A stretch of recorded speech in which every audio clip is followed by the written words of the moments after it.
Morning mga boss. Good morning yan si mami ko. Mami! Yung mami yun. Kinsa mo na? Oh, kailan? Ha? Alas 5. Ang oras karon alas 5 sa buntag. Bahay Kabuntag. na?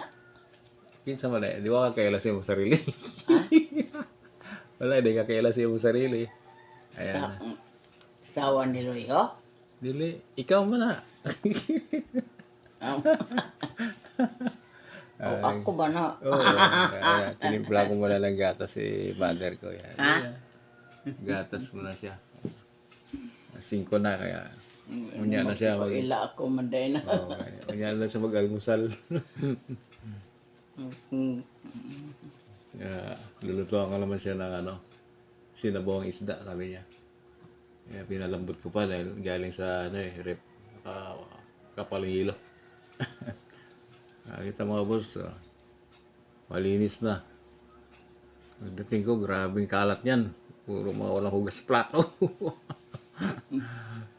Ay, malinis na kasi ano yung kusina yan eh. Lababo yan. Kailangan dapat malinis lagi. Nagtulog ko lang every 3 hours. Okay na. Bawi na ako pag nakauwi na. Kasi parang hindi namamahay ako ba? Yun siguro pag hindi ka makatulog ng maayos. Pero anyway, masaya naman ako dahil siyempre andito si Irmat ko. Di nga niya kilala sarili niya.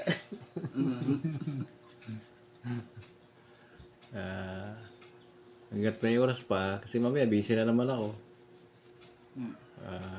May lalakarin naman ako mamaya. So, baka hapon na o tanghali na ako makabalik. So, muna, may oras. Kasi mamaya pag medyo maliwanag na, magbunot naman ako ng mga damo-damo doon sa harap. Medyo makapal yung damo-damo. Tataguan na ng mga tawag nito. Ahas. Hindi naman. Parang wala namang ahas siguro kasi malaking kalsada yun sa harap namin.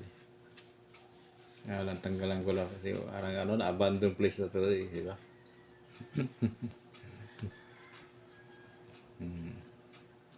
Diba? Kaya malinis na malinis. Si mother ko, yan, kilala na niya ako. Nung una, hindi niya ako nakilala. Ayun eh. Bigyan niya alam, siya pala yung diba? Masaya na ako pag napatawa ko lang si mama ko. Masaya na rin ako eh. Yun lang naman talaga. Nakita mong masaya. Patawa mo, di ba?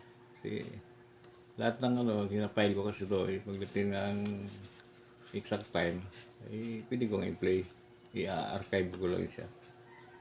Lahat ng mga memories na dito pa ako. Kasi bukas, babalik naman ako sa amin, sa Manila. Kasi nagantay rin yung aking family doon. 3 araw lang akong mawala eh. Nag-aalala na yun. Much more kung mabutan pa ako na 1 buwan o gano'n talaga, pamilyado ka na rin. Siyempre, bigyan mo rin ng oras yung magulang mo. Kasi, lalo na, malayo. Sa General Santos yung magulang ko. Plano ko talaga, iuwi ko, dali ko na si mama sa bahay ko dyan sa Cavite. Ayaw niya pumayag. Dito na lang daw siya. Kasi nga, dito na rin namatay yung papa ko. Lalo na yung panganay ko rin kapatid na noong October last year, ayaw na yung umalis. Kaya ako na lang kasi dito. Yan lang naman kung may oras. Pakita mo rin na pagmamahal mo sa nanay mo, gano'n lang naman yan. Kasi kung pinakita mo pagmamahal sa nanay mo, yung mga magiging anak mo, natural, mamahalin ka rin na kasi kung ano yung tinanim, yun din bubungahin. Diba? Mali. Siyempre, yung mga anak ko, mahal na mahal ko rin kasi sila. Kaya ganun. Di ba? Bye! Mamaya na lang. Update ko kayo pag naglinis na ako dun sa labas ng bahay namin. Pero ko lang muna ng gatas, Irmat. So, ayun lang muna, mga boss.